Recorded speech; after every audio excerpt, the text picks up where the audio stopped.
BFM बहुत ज़्यादा tough था एंड बीएफएम के लिए बहुत ज़्यादा टाइम भी देना पड़ा। मुझे भी बहुत टाइम लगा बीएफएम को पढ़ने के लिए, समझने के लिए। बहुत ईज़ी नहीं है बीएफएम, टफ हम्म। है लेकिन उसको समझने के लिए जैसे कि एक क्लास कम से कम 2 से 3 बार देखना पड़ता था, जिससे कि वो समझ में आता था। लाइव क्लास देखकर अच्छा समझ में आ जाता था। बीआरबीएल और एबीएम उतना भी टफ नहीं लगा मुझे। मेरा नोट्स था, बीएफएम के लिए मैंने नोट्स बनाया था और बीआरबीएल के लिए हैंड रिटन नोट्स बनाया था। वो भी बहुत शॉर्ट करके बनाया था क्योंकि उतना टाइम नहीं था कि हम लोग बहुत फास्ट एकदम सारा पीडीएफ देख देख कर बनाए। Hello everyone, welcome to Olive Board. I am Anshul, your CAIIB mentor और आज मैं आपके साथ एक ऐसे इंसान को लेकर आई हूं जिन्होंने CAIIB एग्जाम को केवल क्वालिफाई नहीं किया है जबकि बहुत अच्छे मार्क्स के साथ क्वालिफाई किया है। So I welcome you to this session Priyanka. आप प्लीज अपने आप को इंट्रोड्यूस कर दीजिए एक बार हमारे ऑडियंस से। आपका बैकग्राउंड, ब्रांच, आपकी बैंकिंग जर्नी अभी तक की कैसी रही है, आप कौन से बैंक में है, कहाँ पोस्टेड है, प्लीज ये सारी चीजें। हाय, मैं प्रियंका मल्लिक हूँ। मैं वेस्ट बंगाल ग्रामीण बैंक में काम करती हूँ। मेरा पोस्टिंग बर्दवान ब्रांच में है। मैं कोलकाता से बिलोंग करती हूँ। एक्चुअली मेरा स्टडी बैकग्राउंड, मेरा बीकॉम ऑनर्स है। ऑनर्स बैकग्राउंड से मैं पढ़ी हूँ और मेरा बैंकिंग एग्जाम भी ऑलिव बोर्ड के मॉक टेस्ट के थ्रू ही क्लियर हुआ था। मेरा आरबी क्लर्क निकला था थ्रू ऑलिव बोर्ड। फिर उसके बाद जेआईबी भी मेरा ऑलिव बोर्ड से ही क्लियर हुआ था एंड सीआईबी मेरा ऑलिव बोर्ड के थ्रू ही फर्स्ट अटेम्प्ट में क्लियर हुआ है। Wow, that is great. तो अब आप लोग को समझ में आ गया होगा, आज के सेशन में हम प्रियंका मैम के साथ बात करने वाले हैं किस तरीके से उनकी जर्नी रही, क्या उनका प्लान था, प्रिपरेशन स्ट्रैटेजी थी, किस तरीके से उन्होंने अपना टाइम को मैनेज किया, काम करते करते ऑफिस के साथ कैसे उन्होंने अपने जेआईबी और सीआईबी एग्जाम को क्वालिफाई किया है। तो सबसे पहले तो क्या आपने जब जेआईबी एग्जाम दिया तब क्या मोटिवेशन था, और उसके बाद सीआईबी एग्जाम देने के लिए क्या मोटिवेशन रहा आपका। मोटिवेशन, एक तो फिनेंशियली बहुत अच्छा ग्रोथ, फिनेंशियल ग्रोथ होता है। फिर एक इंटेलिजेंस भी हम लोग का ग्रोथ होता है। तो जेआईबी के टाइम में थोड़ा डाउट था कि कैसे क्लियर होगा कैसे नहीं, बहुत डर लग रहा था। बहुत लोगों ने सजेस्ट किया कि ये सब साइट्स लो, लेकिन ऑलिव बोर्ड से पहले से ही मेरा बहुत अच्छा मेरा रिजल्ट हुआ है ऑलिव बोर्ड के थ्रू ही। तो फर्स्ट अटेम्प्ट में मेरा जेआईबी में 2 सब्जेक्ट निकला था। फिर उसके बाद जब ऑलिव बोर्ड मैंने नहीं लिया था, फिर उसके बाद मैं ऑलिव बोर्ड लेकर सेकेंड अटेम्प्ट, मेरा 2 अटेम्प्ट में जेआईबी क्लियर हुआ है। तो सेकेंड अटेम्प्ट में जेआईबी का सब्सक्रिप्शन ली मैं 2024 नवंबर में मेरा जेआईबी क्लियर हुआ। फिर उसके बाद सीआईबी के लिए बहुत लोग सजेस्ट कर रहे थे कि हमको, मुझे एक्चुअली प्रमोशन जल्दी लेना था। बट जैसे कि ऑफिस में 2-4 लोगों के बीच बैठो तो थोड़ा होना चाहिए नॉलेज, नॉलेज के पर्पज से सीआईबी मुझे मन था कि क्लियर करूं और ऑलिव बोर्ड पे मुझे बहुत ट्रस्ट था, इसीलिए नवंबर दिसंबर 2024 में मैं सीआईबी का सब्सक्रिप्शन ली। फिर वर्क प्रेशर के वजह से पढ़ नहीं पाती थी। फिर फाउंडेशन बैच के साथ मैं कंटिन्यू की अपना CIB. ABM live class attempt करती थी, वो सुबह 8 बजे होता था। फिर इवनिंग में सारे क्लासेस थे तो बहुत सारे क्लासेस मिस हो जाते थे, तो मैं वो ऑफलाइन देखती थी। वो ऑफिस के टाइम ही कभी टाइम मिल जाता था, कभी ऑफ टाइम मिल जाता था, तो उस टाइम ही कुछ कुछ रिवीजन कर लिया करती थी, वीडियोस ऑफलाइन देख लिया करती थी। वैसे ही मेरा फाउंडेशन बैच का कुछ कुछ ऑफलाइन देख देख कर मेरा स्टार्ट हुआ, लेकिन प्रॉपरली ठीक से नहीं हो पाया था। फिर अप्रैल के एंड से फिर ये क्रैकर बैच स्टार्ट हुआ एंड क्रैश कोर्स वाला बैच स्टार्ट हुआ था। तो उसमें मैं प्रॉपरली बहुत सारे लाइव ज्वाइन करके देखती थी। ठीक है, बीएफएम का 2 मॉड्यूल मेरा स्टार्टिंग में प्रिपेयर किया हुआ था। एएफएम का 3 मॉड्यूल मैं कंप्लीट कर चुकी थी ऑलरेडी। ऑनलाइन देखकर ही, क्लास लाइव देखकर ही मेरा एबीएम दो तीन तीन मॉड्यूल मेरा कंप्लीट हो चुका था एंड बीआरबीएल का लाइव क्लास शाम को कभी कभी अटेंड कर पाती थी। बीआरबीएल और एबीएम मेरा बहुत अच्छे से प्रिपेयर हुआ था, लेकिन बीएफएम में बहुत डाउट्स था एंड बीएफएम के लिए 14 डेज मिला था और राजीव सर से मेरा रिलेशन बहुत, मतलब जेआईबी से बहुत अच्छा रहा है। जब भी कुछ डाउट होता था, जब भी कुछ प्रॉब्लम होता था, राजीव सर को मैसेज करने से वो 24 आवर्स एकदम कभी भी समझा के फोन करके रिप्लाई करते थे। वो खुद से फोन करते थे, कुछ डाउट होता था, कुछ प्रॉब्लम होता था तो वो हमेशा सॉल्व कर देते थे। और उनपे इतना ट्रस्ट था कि अगर 1 मंथ के पहले भी बीएफएम स्टार्ट करूं तो मेरा बहुत अच्छे मार्क्स से क्लियर हुआ, और वैसा ही हुआ। फिर हम्म। एबीएफएम का सिलेबस भी थोड़ा वास्ट ही लगा मुझे। एक दो मॉड्यूल ही मैं कर पाई थी, एंड एग्जाम के पहले एक दो मॉड्यूल ही कर पाई थी। और एचआरएम का तो सर एग्जाम के पहले वाला एक मैराथन देखना ही वही एनफ था। तो मैं ऐसे ही स्टार्ट की अपना प्रिपरेशन। जनवरी फरवरी मार्च तक मेरा दो दो मॉड्यूल करके 4 सब्जेक्ट में, और एक एचआरएम तो मैं छोड़ दी थी कि वो एग्जाम के टाइम में कर लिया जाएगा। थोड़ा थोड़ा करके दो तीन मॉड्यूल करके मैं 4 सब्जेक्ट से कंप्लीट की थी। लेकिन बीएफएम में बस दो ही मॉड्यूल हुआ था, और इसमें मुझे मतलब कॉन्फिडेंस ही नहीं आ रहा था एकदम कि एग्जाम टाइम में कैसे होगा। फिर जब उसका क्रैश कोर्स क्रैकर बैच आया तो वो सब देखने लगी। फिर राजीव सर सजेस्ट किए कि मॉक टेस्ट देना चाहिए, तो दो तीन मॉक्स में भी ठीक ठाक नंबर ही आए, 50+ मार्क्स आ रहे थे। तो थोड़ा कॉन्फिडेंस बिल्ड होने लगा।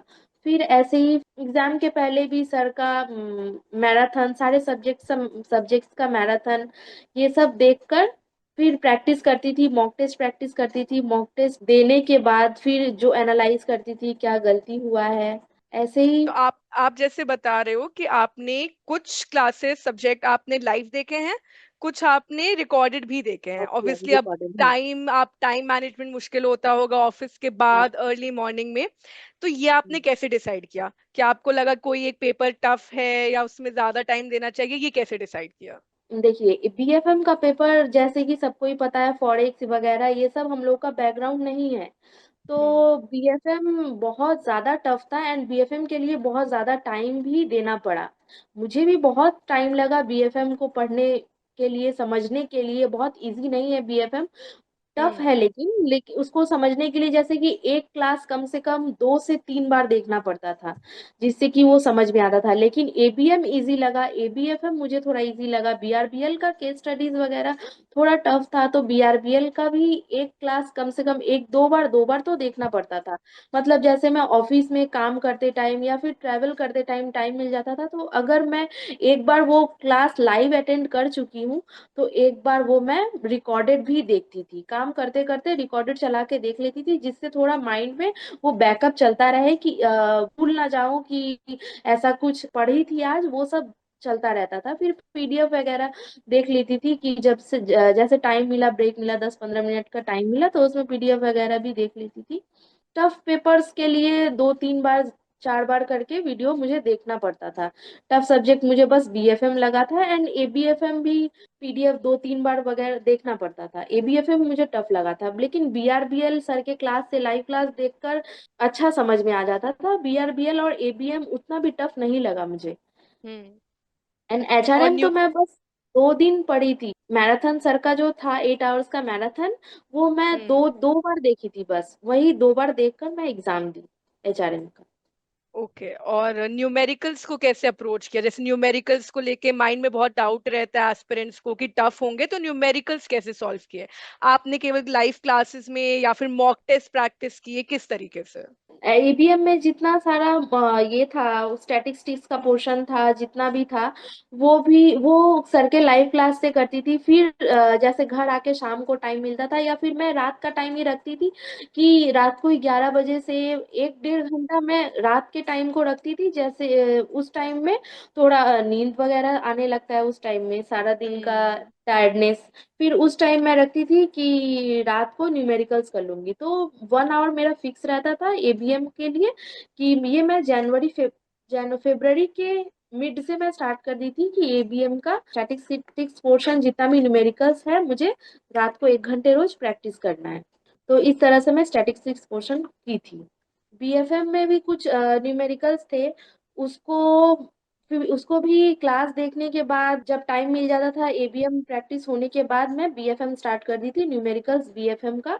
हम्म। वही वही 11 बजे से रात के टाइम में मैं वो प्रैक्टिस हम्म। कर लिया करती थी।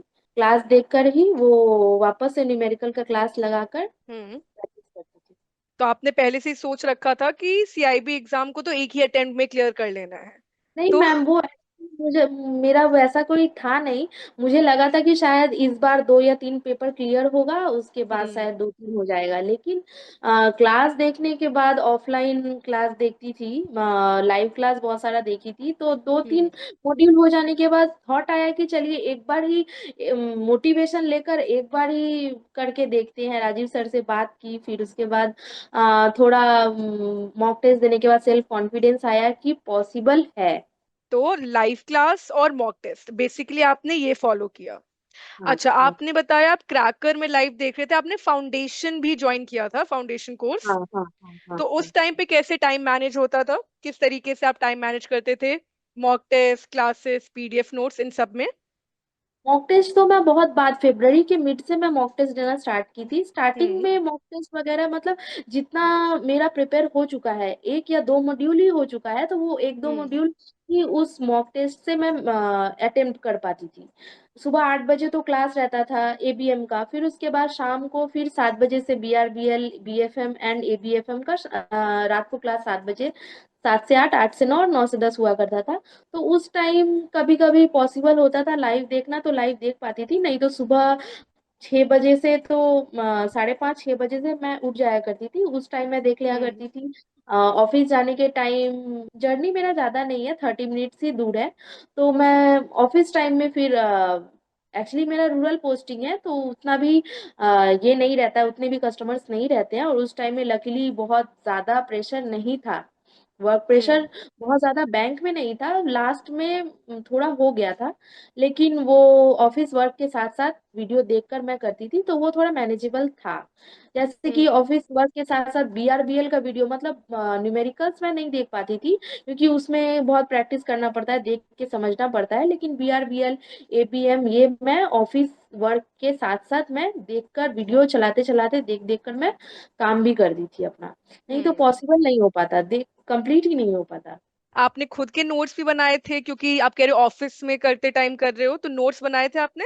हाँ मैम, मेरा नोट्स था, बीएफएम के लिए मैंने नोट्स बनाया था, और बीआरबीएल के लिए लिए हैंड रिटन नोट्स बनाया था। वो भी बहुत शॉर्ट करके बनाया था, क्योंकि उतना टाइम नहीं था कि हम लोग हम्म। बहुत वास्ट एकदम सारा पीडीएफ देख देख कर बनाए। तो 2-3 मॉड्यूल, मतलब चारों मॉड्यूल मैं कंप्लीट नहीं कर पाई थी। चारों मॉड्यूल मेरा पहले कंप्लीट नहीं हुआ था। ये लास्ट जो मास्टर कोर्स था, मास्टर कोर्स के थ्रू ही मेरा सारा मॉड्यूल में, वही मास्टर कोर्स ही मेरे लिए बहुत ज्यादा हेल्पफुल था। वो हम्म। देखकर ही मैं सारा मॉड्यूल में क्लियर कर पाई कि इस मॉड्यूल में इतना सब कुछ है। नहीं तो स्टार्टिंग में मेरा 2 से 3 मॉड्यूल ही क्लियर हो पाया था, और मैं वो थोड़ा बहुत करके वो नोट्स बनाती थी, जो कि हैंड रिटेन नोट्स बहुत काम आया एग्जाम के टाइम। एक हम्म। दिन में रिवीजन करना 3-4 module is not possible. Easy possible, बहुत सारी चीजें हैं पढ़ने को, इतना टाइम ही नहीं मिलेगा कि आप पूरा रिवाइज कर सकें। तो डेफिनेटली क्रिस्प नोट्स। तो जैसा कि मुझे समझ में आ रहा है, क्या बीएफएम आपका फेवरेट पेपर रहा है इस सब में, सीआईबी के इसमें? बीएफएम फेवरेट पेपर नहीं था, टफ लगा था, लेकिन मार्क्स मुझे बीएफएम में ही सबसे ज्यादा मिला। कितने मार्क्स मिले थे आपको? 63, 63। Okay, very good. बीआरबीएल और बीएफएम बहुत ज्यादा अच्छा लगता, बीआरबीएल में हम्म। 59 था। हम्म। काफी अच्छा स्कोर है इस बार, तो पेपर भी बहुत टफ आया था बीएफएम का बहुत भी। टफ पेपर था। बहुत टफ पेपर आया था, ओके। अच्छा, अगर मैं आपसे पूछूं, हर पेपर के लिए कुछ स्पेसिफिक स्ट्रैटेजी जो आपने फॉलो की हो, या जो फॉलो करना आपको हेल्पफुल लगा हो, जैसे बीएफएम के लिए पर्टिकुलरली या बीआरबीएल के लिए पर्टिकुलरली, तो वो किस तरीके से किया? एबीएम के लिए पहले मैं बोलूंगी, एबीएम तो बहुत इजी सब्जेक्ट है। अगर हम्म। स्टैटिस्टिक्स पोर्शन हम देख के, मतलब पहले थ्योरी पोर्शन अच्छा से कर लेते हैं, और हम्म। उसका न्यूमेरिकल पोर्शन बार बार रिपीट करते रहते हैं। जैसे कि मेरा ये स्ट्रेटेजी था कि 2-3 वीक पे मैं मॉड्यूल वाइज पीडीएफ सेव करके रखी थी, तो हम्म। 2-3 वीक बार बार उसको देख लिया करती थी एक बार। तो हम्म। इससे कॉन्सेप्ट काफी क्लियर हो गया था, और स्टैटिस्टिक्स पोर्शन जितना भी न्यूमेरिकल का पोर्शन था, वो मैं प्रैक्टिस कर लेती थी बीच बीच में, तो उतना मेहनत नहीं करना पड़ेगा एबीएम के लिए। बात रहा बीएफएम का, तो उसका 2 से 3 module module A B and C जो है, ए एंड बी अगर हम कर लेते हैं, जैसे कि कोई student module A and B करके ही जाते हैं ना, तो वो 50+ मार्क्स आराम से स्कोर कर लेंगे, ऐसा मतलब था। लेकिन आईएबीएफ तो हमेशा अपना पैटर्न चेंज करते रहता है, कभी मॉड्यूल ए हम्म। से 50 मार्क्स का दे देगा तो कभी मॉड्यूल डी से कुछ भी नहीं देगा, तो हाँ, पहले की अनप्रिडिक्टेबल। जो एक्सपेक्टेड चीजें थी अब तो बहुत चेंज हो रहा है, बीएफएम के पेपर में खासकर हुआ ना। हाँ, तो बीएफएम पेपर के लिए ये बोल सकते हैं कि एकदम ट्रस्ट नहीं किया जाएगा पैटर्न पे, कि पहला पैटर्न हम्म। कैसा था। हमको सारा हम लोगों को सारा ए बी सी डी चारों मॉड्यूल कवर करके करके जाना पड़ेगा। तो हम्म। बीएफएम के लिए तो शॉर्ट नोट, स्क्रिप्ट नोट ऐसे तो सर देते ही हैं, लेकिन फिर भी हैंड रिटेन नोट्स कलेक्ट करके रखना, बनाना, ये बहुत इफेक्टिव होगा। बीएफएम हम्म। पे ज्यादा ध्यान देना चाहिए। फिर उसका न्यूमेरिकल्स भी बहुत ज्यादा टफ है, न्यूमेरिकल्स हम्म। बीएफएम का बहुत ज्यादा टफ है, तो हम्म। उसको भी हमेशा प्रैक्टिस करते रहना। उसको बीएफएम बहुत ज्यादा, मतलब अगर दिन में आप रोज 1 से 2 घंटे रोज बीएफएम को दो तो वो बहुत ज्यादा अच्छा होगा। बीएफएम के लिए 2 आवर्स निकालना है, जैसे कि 1 आवर 1.5 आवर तो सर का क्लास रहता है, 1 आवर एक्स्ट्रा हम लोगों को निकालना पड़ेगा बीएफएम हम्म। के लिए। बीएफएम का नोट्स हर एक चैप्टर्स का बनाना बहुत ज्यादा इम्पोर्टेंट है। हम्म। फिर एबीएफएम का बात करते हैं, तो एबीएफएम ज्यादा टफ नहीं है, एबीएफएम ही ठीक ही है। तो सर का बस वीडियो देख के और थोड़ा बहुत पीडीएफ पढ़ के एबीएफएम मैनेजेबल है। हम्म। एंड बीआरबीएल तो सर क्लास में ही बहुत सारा, अजय सर से मैंने पढ़ा था बीआरबीएल। बीआरबीएल तो सर क्लास में ही बहुत अच्छा केस स्टडी के साथ इतना अच्छा पढ़ा देते हैं कि आप नोट्स ना भी बनाए तो हो जाएगा, लेकिन नोट्स बनाना मेरे हिसाब से बहुत अच्छा होगा। ईआरबीएल अगर आप नोट्स बनाते हैं तो जैसे क्लास 1 2 चैप्टर कंप्लीट हो गया तो मैं उसका क्रिस्प नोट बना लेती थी कि इस पॉइंट में ऐसे ऐसे दिया हुआ है, इसी सेक्शंस को याद रखना पड़ता था। फिर बीआरबीएल का नोट्स बनाई थी, बीएफएम का नोट्स बनाई थी, एंड देन एबीएफएम का तो सर का पीडीएफ एंड वीडियोस से ही मेरा क्लियर हो गया था। पीडीएफ भी पढ़ती थी, जब टाइम मिलता था मुझे तो मैं एबीएफएम का पीडीएफ पढ़ लेती थी। जैसे हॉलीडेज पे मैं एपीएम हम्म। और एबीएफएम 2 3 घंटे करके हॉलीडेज पे देख लिया करती थी, और बाकी जितना भी टाइम बचता था 3 4 आवर्स बीएफएम के लिए हॉलीडेज पे। हॉलीडेज पे ये करना थोड़ा, बीएफएम पे ज्यादा प्रेशर देके मैं पढ़ती थी, एंड इसका न्यूमेरिकल्स भी। ओके, तो ये तो आप बता रहे हो जैसे आपने रोज लाइव क्लासेस अटेंड किए फाउंडेशन कोर्सेज से। हम्म। अगर किसी के पास केवल 30 डेज है, लाइक हम पूछते हैं ना 30 डेज रिवीजन कैसे करना चाहिए, तो आपने कैसे रिवीजन किया? 30 डेज रिवीजन के लिए परफेक्ट है मास्टर बैच। जैसे हम्म। कि सर ऑलिव बोर्ड ऐसा डिजाइन ही किया है कोर्सेज को कि जैसे एक क्लास होता था तो उसके अंदर 2 3 चैप्टर्स कवर हो जाते थे। अब उसका जो हम्म। पीडीएफ है, मैं वो पीडीएफ को बहुत थॉरोली पढ़ती थी, हम्म। बहुत ज्यादा डीप पढ़ना पड़ेगा। मास्टर बैच का ही पीडीएफ अगर हम फॉलो कर लेते हैं ना तो वन हम्म। मंथ में ही हमारा सीआईबी अच्छे से, बहुत अच्छे 50+ मार्क्स से क्लियर हो सकता है। तो आप जिस तरीके से बता रहे हो कि आप आराम से दिन में 2 घंटे 3 घंटे, वीकेंड्स में 4 4 6 6 घंटे निकाल के पढ़ लेते थे, hats off to your dedication. आपने बहुत डेडिकेटेड कंसिस्टेंट तरीके से पढ़ाई की, आपने मिस नहीं किए बीच में। आपने प्रोक्रेस्टिनेट नहीं किया कि चलो बाद में पढ़ लेंगे, नहीं, आप सारे लाइव क्लासेस जब नहीं अटेंड कर पा रहे हो तो आप रिकॉर्डेड देखते जा रहे हो। आपने इस तरीके से फिर अपनी प्रिपरेशन की है। तो अगर कोई ऐसा सोच रहा है कि चलो लास्ट के 1 वीक में पढ़ के एग्जाम निकाल लें, क्या वो पॉसिबल हो पाएगा? मेरे अकॉर्डिंग तो मैम देखिए, बीएफएम का तो मैं ऑनेस्टली बोलूंगी तो मुझे ये लगा कि 14 डेज में मैंने जो पढ़ा, हम्म। मेरा मार्क्स उसी से आया है और मैं उसी से पास हुई हूँ। हम्म। मुझे ये फील हुआ, क्योंकि स्टार्टिंग से ठीक है थोड़ा बहुत नोट्स बनाई थी, उतना भी ज्यादा सारे चैप्टर्स का नोट्स नहीं बना हुआ था मेरा। कुछ चैप्टर्स का 2 मॉड्यूल तक के कुछ कुछ चैप्टर्स का बीच बीच का नोट्स बना हुआ था। तो हम्म। और 14 डेज तक सर, मतलब शाम को 6 बजे से सर का मैराथन चलता था, रात को 10 बजे तक, 11 बजे तक, 12 बजे तक, ऐसे सर का हम्म। मैराथन चलता था। तो 14 डेज के अंदर ही जितना वीडियोस में जो पढ़ाया गया, जो भी करवाया गया, वो मोर देन इनफ है। फिर सारे क्लासेस एबीएम का भी 1 वीक का ही मास्टर क्लास ही चल रहा था, 1 वीक का ही था वो, 1 वीक में ही कैप्सूल सारा कैप्सूल कवर हो, बैच में। कैप्सूल, कैप्सूल हम्म। बैच में, हाँ, कैप्सूल बैच में। कैप्सूल। तो 1 वीक में ही बहुत सारा वो कवर हो जाता था, सारा सिलेबस हम्म। 1 वीक में कवर हो जाता था। तो हम्म। कैप्सूल बैच अगर फॉलो करते हैं तो वो भी बेस्ट है हम लोगों के लिए। हम्म। कैप्सूल बैच में मतलब कोई कुछ भी ऐसा टॉपिक्स नहीं है जो कवर्ड नहीं है, सारे मॉड्यूल, सारे टॉपिक्स, इम्पोर्टेंट टॉपिक्स सब कुछ कवर थे उस कैप्सूल बैच में ही। तो उसमें लेकिन रोज 6 घंटे बैठना होगा हाँ, रोज कैप्सूल छह बैच घंटे में। बैठना पड़ेगा, हाँ शाम को 6 बजे से रोज 6 घंटे बैठना पड़ेगा। हम्म। 9-10 बजे तक। एबीएम का 10 बजे तक रहता था, 10 बजे हम्म। 11 बजे तक रहता था। हम्म। लेकिन बीएफएम में बहुत ज्यादा ही सर, 12-1 बजे तक सर का बहुत तबीयत खराब था, बहुत इशू भी था।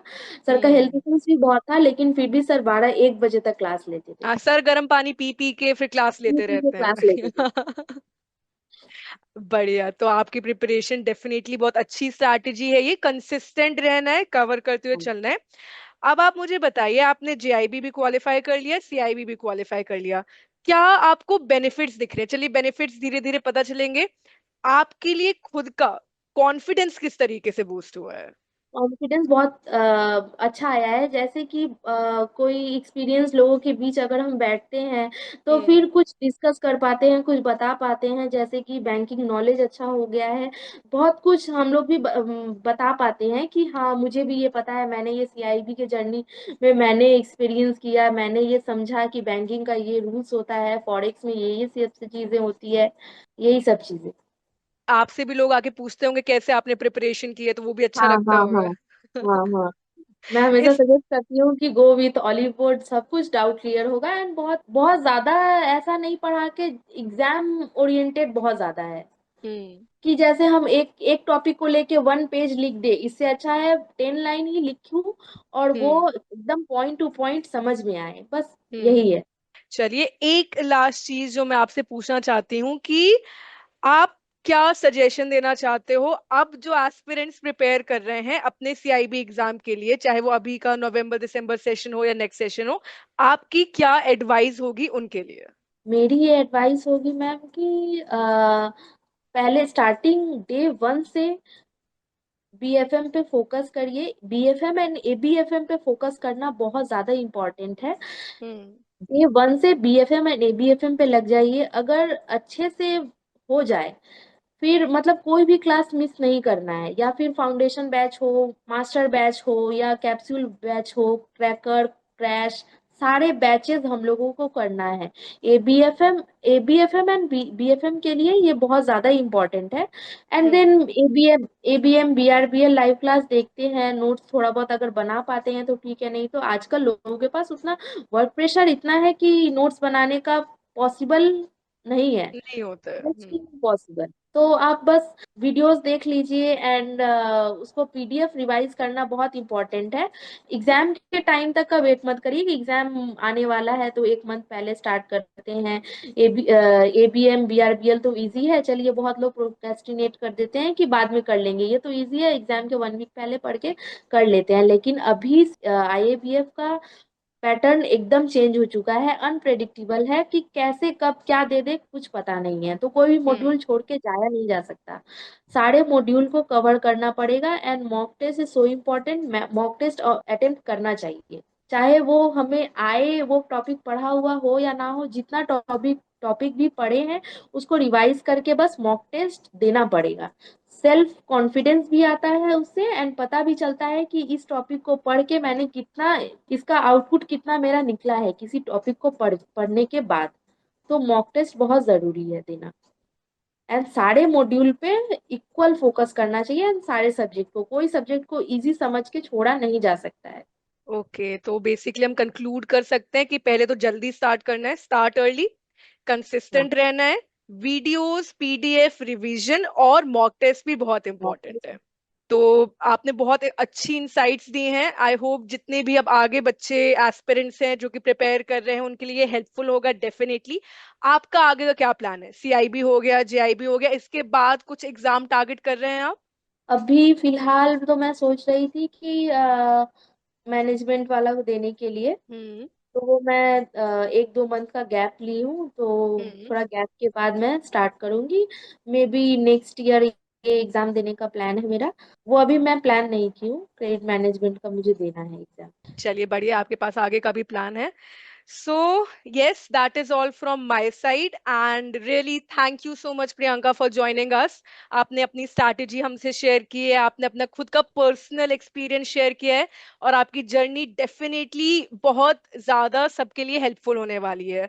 बहुत मोटिवेटिंग रहेगा सबके लिए जान के कि इस तरीके से हमें प्रिपरेशन करनी है। So, thank you so much for being with us. And I wish all the best to all the aspirants. Anything that आप add करना चाहें in the end? I would say best of luck to everyone who are going to appear this November December 2025. और आप लोग focus करके CIB exam दीजिए. It's not impossible to clear CIB in first attempt. ये possible है, बस हमको consistent रहना पड़ेगा. ठीक है, चलिए, thank you so much for being here, and all the best for your future as well, Priyanka. Thank you. Thank you.